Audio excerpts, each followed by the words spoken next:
আসসালামু আলাইকুম, hello everyone. তো আজকে আপনাদেরকে দেখাবো স্যামসাংয়ের টপ লোডিং ওয়াশিং মেশিন 13 কেজির। তো এটার বয়স প্রায় 4 বছর এরকম হবে মেবি।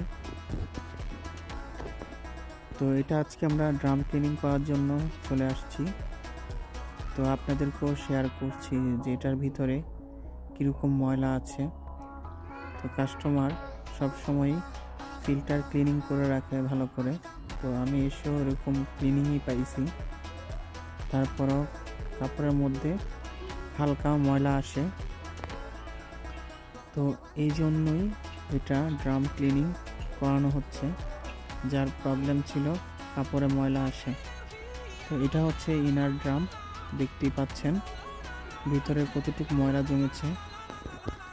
তো আমরা এটা পরিপূর্ণ কমপ্লিট করে দেখাবো।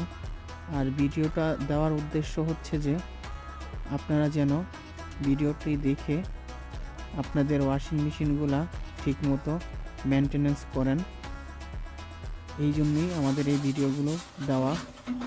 অবশ্যই ঠিকঠাকভাবে মেনটেনেন্স করবেন ওয়াশিং মেশিন মেনটেনেন্স না করলে পরবর্তীতে ওয়াশিং মেশিন হয়ে ওঠে বিপজ্জনক, বিভিন্ন রকমের প্রবলেম দেখা দেয়।